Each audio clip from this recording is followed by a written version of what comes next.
Hola a todos. ¿Hace un poco de física? Vamos a seguir con la segunda parte del tema de campo gravitatorio. Y lo hacemos con la ley de gravitación universal de Newton,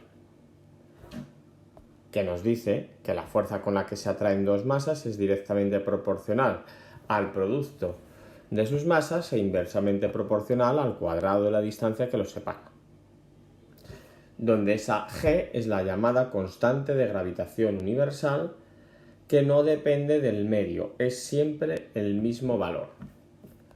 6,67 por 10 elevado a menos 11 newton metro cuadrado partido de kilogramo cuadrado. Por cierto, veréis que he puesto masa minúscula y masa minúscula. Es un criterio que tengo para referirme a la masa mayúscula como la masa central sobre la que orbitan otros astros, y la masa minúscula, pues aquellas masas que orbitan alrededor de otra. Por ejemplo, la Tierra alrededor del Sol, pues la Tierra sería masa minúscula y el Sol sería masa mayúscula. Esto me va a servir para otros aspectos que vamos a ir viendo más adelante. Supongamos que en algún ejercicio me piden que calculemos la constante g y tenemos que darlo evidentemente con sus unidades. Si no te acuerdas de dar las unidades de la constante g, no las recuerdas, hay una forma de deducirlas. Pues sencillamente se trataría de despejar la constante g de esa fórmula. Y ahora, en vez de sustituir por números, sustituimos por unidades. Y así nos quedaría newton metro cuadrado partido de kilogramo cuadrado.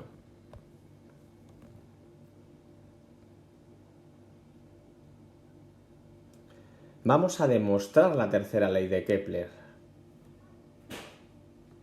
Bueno, un cuerpo que gira alrededor de otro, lo que cumple son dos cosas. Hay una atracción gravitatoria y esa atracción gravitatoria además le hace girar. Por lo tanto, la fuerza gravitatoria va a ser igual a la fuerza centrípeta. Sustituimos esos valores por sus expresiones y nos quedaría de este modo. Como veis, las masas se pueden simplificar y parte de las distancias también. Ojo, se simplifican las masas minúsculas, porque en la fuerza centrípeta tenemos masa minúscula, es decir, esa masa en la centrípeta hace referencia al cuerpo que orbita, al cuerpo que gira. Por lo tanto, la velocidad al cuadrado me queda g por m partido de r. Si le hacemos raíz a esa expresión, tenemos la velocidad con la que orbita un cuerpo alrededor de otro. Esa sería la velocidad.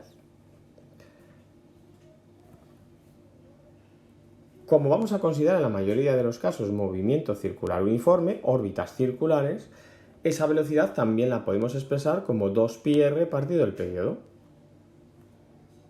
Si elevamos al cuadrado, en ambos lados de esa última igualdad nos quedaría así. Con lo cual, despejando t cuadrado, tendríamos 4pi cuadrado partido de gm por r al cubo. Si os dais cuenta, es justo la expresión de la tercera ley de Kepler, donde kpi cuadrado partido de gm es la constante de Kepler, que como veis, solo depende del astro central.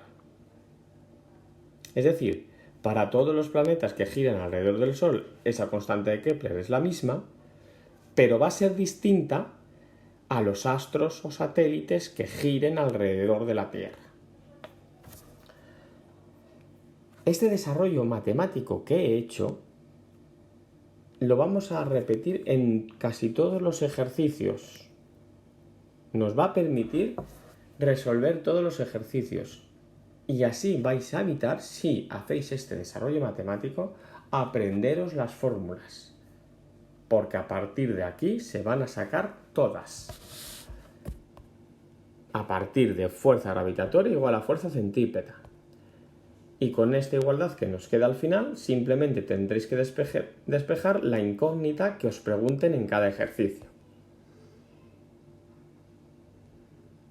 Definamos ahora el concepto de campo gravitatorio. El campo gravitatorio es una perturbación que un cuerpo, por el hecho de ser una masa, produce en el espacio que le rodea. Cualquier otra masa que entre en esa zona va a recibir una fuerza como consecuencia de ese campo. Y esa fuerza va a ser el campo gravitatorio o intensidad de campo gravitatorio, que se representa como fuerza partido de unidad de masa. Masa minúscula, masa que entra, masa que luego va a poder orbitar. Si sustituimos la fuerza por su expresión y simplificamos, nos queda esta otra expresión, es decir, el campo gravitatorio, la intensidad del campo gravitatorio la podemos expresar en función de la masa que entra en el campo gravitatorio, y entonces sería fuerza partido de masa intrusa, la que entra, o también lo podemos expresar en función de la masa que crea el campo, la masa mayúscula, Gm partido de r cuadrado. La intensidad de campo gravitatorio o campo gravitatorio es lo que siempre nosotros hemos llamado gravedad. Y se va a medir en metros partido segundo al cuadrado o newton partido de kilogramo.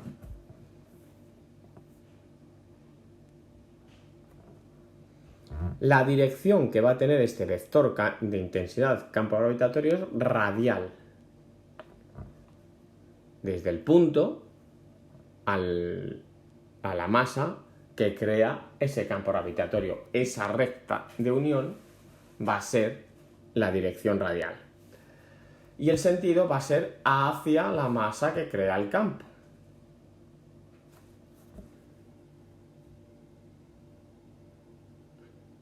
O sea, la masa mayúscula.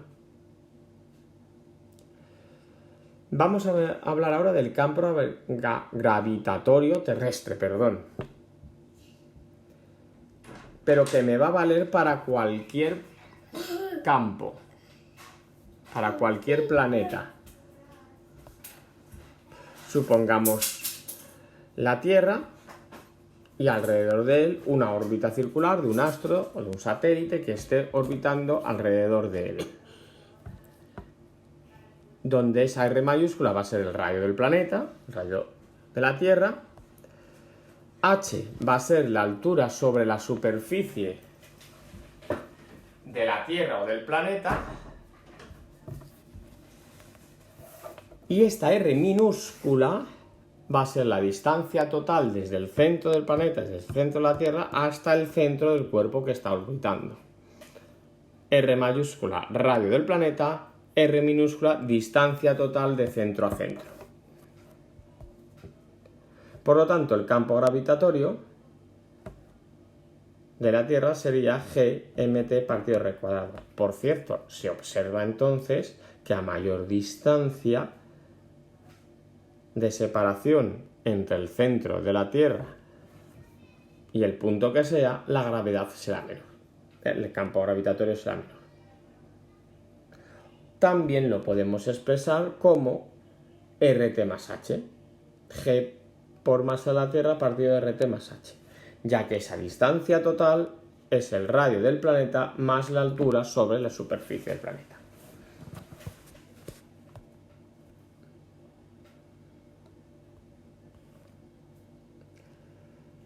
Vamos a definir el concepto de líneas de campo. Son unas líneas imaginarias que nos van a permitir visualizar el campo gravitatorio. Son tangentes a la trayectoria en cada punto a la dirección del vector campo gravitatorio. Lo vemos mejor con un ejemplo. Ahí tengo el planeta que sea, la Tierra por ejemplo, y una serie de líneas de campo. El campo gravitatorio en cualquier punto es en sentido hacia el centro del planeta. Por lo tanto, las líneas del campo son tangentes a la dirección de ese campo gravitatorio.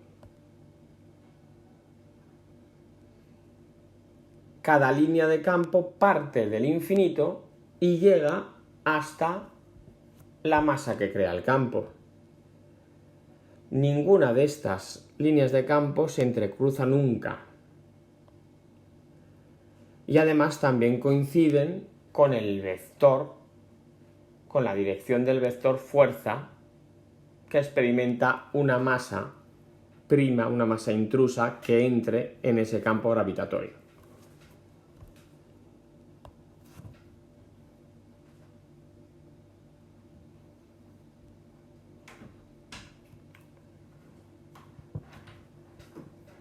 Vamos a hablar ahora del principio de superposición. Supongamos que tenemos varias masas y esas masas ejercen una fuerza, por ejemplo, sobre otra masa. La fuerza total sobre esa masa ejercida por todas las masas que la rodean va a ser la suma vectorial de cada una de las masas.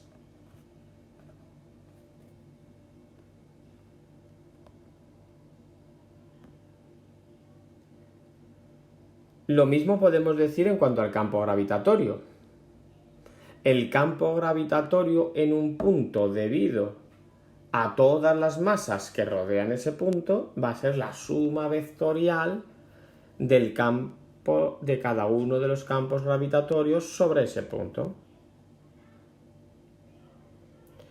Ojo, y aquí nos va a pasar como en dinámica del año pasado, de primero de bachillerato, tanto para fuerza como para campo gravitatorio. Si esas fuerzas, si esos campos son oblicuos, son inclinados, es decir, no siguen las direcciones de un eje cartesiano, tendremos que descomponer cada una de esas fuerzas, cada uno de esos campos, en componentes X y en componentes Y. Y luego sumar todas las componentes X, todas las componentes Y, para poder hallar una resultante final.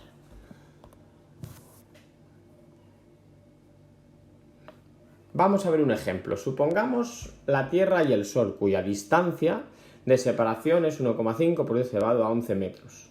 Nos dan como datos las masas de la Tierra, del Sol y la constante de gravitación universal.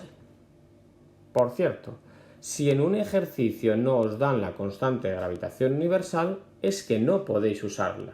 Solo podéis usar los datos que se os aporten los enunciados. Apartado A, me piden el campo gravitatorio que se genera en el punto medio entre el Sol y la Tierra. Bueno, ese campo gravitatorio, en ese punto medio, va a ser debido al campo gravitatorio generado por la Tierra y al campo gravitatorio generado por el Sol en ese mismo punto. Bueno, pues me hago un esquema y me dibujo los campos gravitatorios. El Sol genera un campo gravitatorio de atracción y la Tierra también genera un campo gravitatorio de atracción. Por lo tanto, como veo, son dos campos gravitatorios en la misma dirección pero en sentido opuesto. Por lo tanto, se van a restar. Campo gravitatorio del Sol menos campo gravitatorio de la Tierra. Lo pongo así, Sol menos Tierra, ya que he puesto que el Sol está, digamos, hacia el sentido positivo del eje X. Y la Tierra iría hacia el sentido negativo. Sustituimos los campos gravitatorios por sus expresiones y cada una de esas letritas por su valor numérico. Las distancias, como me han dicho que es en el punto medio, ambas distancias, distancia Sol, distancia Tierra, va a ser la misma, 1,5 por 10 elevado a 11, entre 2, la mitad.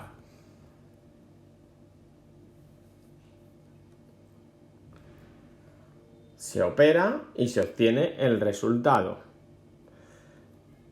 En este caso, vector unitario Y, porque va hacia el sentido positivo del eje X.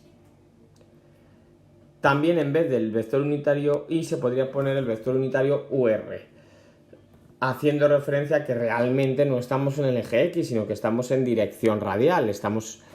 La Tierra está orbitando alrededor de un círculo, por lo tanto sería la dirección del radio, por eso se podría poner ese vector.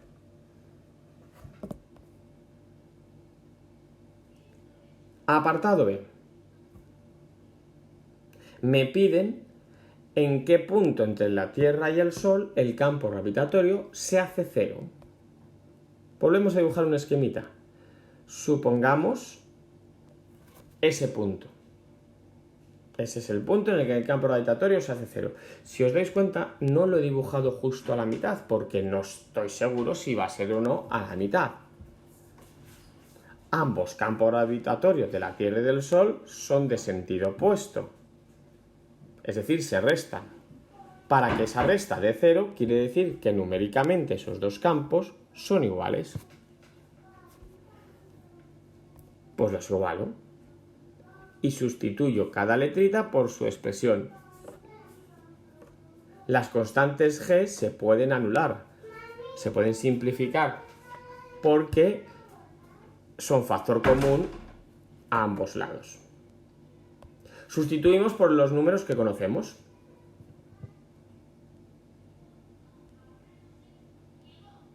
Las distancias realmente no las conocemos.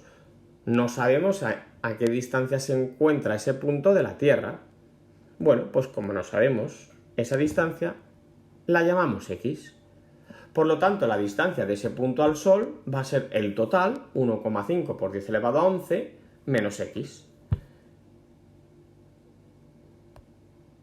Lo ponemos cada uno en su lugar correspondiente y ahora vamos a despejar. Parece que nos va a salir una ecuación de segundo grado, pero hay una forma más sencilla de resolverlo. Vamos a pasar todos los términos cuadrados a un lado del igual y los términos sin cuadrado al otro.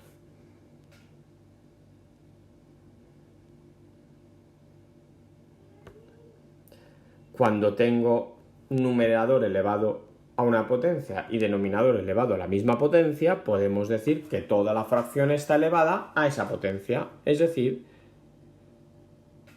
1,5 por 10 elevado a 11 menos x partido de x todo y al cuadrado. Hago la división de los números y ahora lo que hago para quitarme la ecuación de segundo grado es raíz cuadrada a ambos lados de la igualdad. La raíz cuadrada se me va con el cuadrado y me queda una ecuación de primer grado que fácilmente podemos resolver. Despejamos, operamos y obtendremos el valor de la x, donde esa x va a ser la distancia desde la Tierra donde el campo gravitatorio total va a ser nulo.